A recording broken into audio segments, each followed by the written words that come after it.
skinny jeans, the name Gary, and shopping for F1 drivers in the F2 Championship are all things that have recently become untrendy. Formula 1 teams nowadays are opting for experience over youth, as we see the likes of Pourchaire and Liam Lawson getting very little opportunity at the so-called pinnacle of motorsport. So that got me thinking, who are the...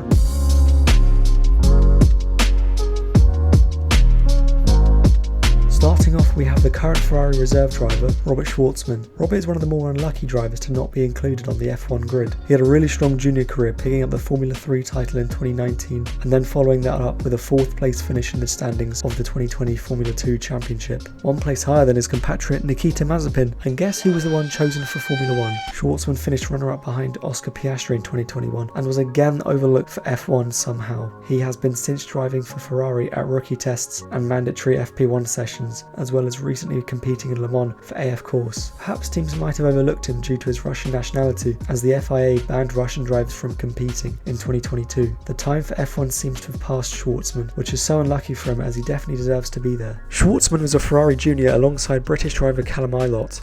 Ilott fell victim to the old pay drivers in Formula 1 as well, as he too probably deserved a shot in F1 when he possibly had the chance to join Alfa Romeo or Haas. Those teams opted for Zhou Guanyu and Nikita Mazepin instead, and I can tell you Ilott is a much better driver than those two. Callum pushed Mick Schumacher all the way to the Formula 2 title in 2020 and narrowly missed out in the last race of the season at Bahrain. He finished runner-up ahead of other drivers such as Yuki Tsunoda, Robert Shwartzman and teammate Zhou Guanyu, and a comfortable 3 places higher than Nikita Mazepin. And guess who was chosen for Formula 1? Many would agree, including myself, that he may be a better driver than Mick Schumacher himself. However, the time for Formula 1 seems to have passed Ilott too. He has since moved across the pond to take part in IndyCar, showing his talent over there. That was until the accident for Romain Grosjean. Ilott was joined in America by his fellow Formula 2 competitor Christian Lundgaard. Lundgaard was a Renault/Alpine junior until he too moved across the pond a few years ago. Lundgaard's results in F2 aren't exactly anything to write home about, but he would regularly show his pace throughout the race weekends. He would go on to finish 7th and 12th in the championship before he transitioned over to IndyCar. A wise choice considering Alpine haven't promoted a junior driver since the Eiffel Tower was built. He was a junior driver at the French outfit alongside Zhou Guanyu, and in my opinion was always the better driver out of the two, which he is demonstrating with his performances in IndyCar. And look who they decided to sign instead. Lundgaard achieved Rookie of the Year and has also won a race, which he decided to celebrate by shaving his moustache off on the podium. He is certainly one of the best drivers to go under the radar of Formula 1 teams in recent years. Lundgaard recently raced against Pourchaire in IndyCar before Theo got axed by McLaren. Pourchaire is probably the best example of one of the best Formula 2 drivers to be overlooked in Formula 1. A driver who has won in every junior category he has raced in. It really is a shambles that he hasn't made it to F1. He finished 5th, 2nd and 1st in his 3 seasons of Formula 2 and looks as likely to be promoted by Sauber as Fernando Alonso is to retire. Sauber instead have opted for, yes, you guessed it, Zhou Guanyu. I'm so sick of saying his name today. How can you become the youngest ever F2 race winner, finish runner-up and champion in the standings, and still get discarded over someone who has literally qualified plumb last in 50% of the races this year? And it would be more if Alex Albon hadn't written off his Williams in Melbourne, criminally overlooked. Pourchaire finished runner-up in 2022 to Felipe Drugovich. Another strong driver has been overlooked in F1. I strongly doubt that Felipe will get promoted to Aston Martin full-time, as they already have Fernando Alonso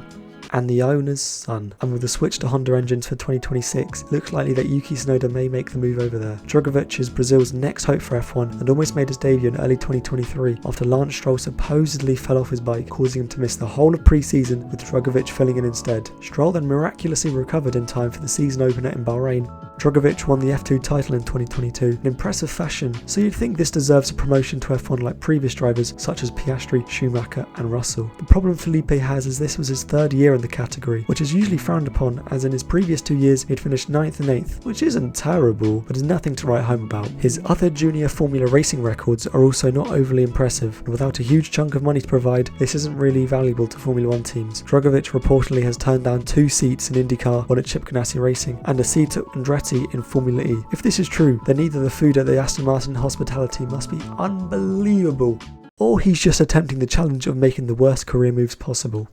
Drugovich was beaten in 2021 by Dan Ticktum, who as well was one of the best F2 drivers to miss out on an F1 seat. Dan was a Red Bull junior and liked by Helmut Marko until he ruined any chance of making it. What's more about Ticktum is, not only did he ruin his chances with Red Bull, he also did it with Williams too, after he started singing about Nicholas Latifi to the tune of Scooby-Doo on a live stream.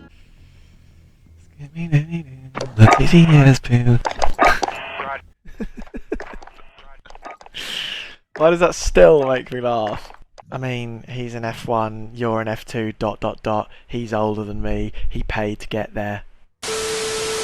Ticktum is renowned for his controversy and often loses his head in the heat of a moment. He had a strong year in F2 in 2021 with a podium every weekend apart from the final two. This achieved him P4 in the standings, which was not good enough for Williams to replace Nicholas Latifi apparently. There were rumours of Red Bull wanting him in the AlphaTauri for 2020. However, all chances of this happening slipped away after poor performances in multiple racing series in 2019 and a lack of super license points he had acquired. This resulted in Red Bull dropping him from the programme.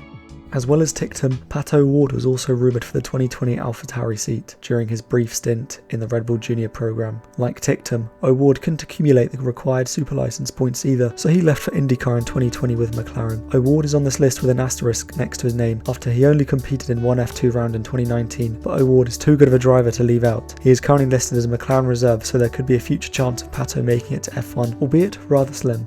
Not as slim as Alex Palou though, who was a McLaren reserve driver alongside O'Ward. That was until he gave Zach Brown the finger and told him he had no intention of honouring his contract. He also said he's too old to be considered and is not waiting around for someone to get hurt to get his chance. This is a great and honest statement and summed up the F1 world quite well. Palou is a two-time IndyCar champion and one of the best drivers in the world, so he definitely is worthy of an F1 seat. He too is also on this list with an asterisk next to his name, as he only competed in 2 F2 rounds in 2017. Too good of a driver to leave out of this list.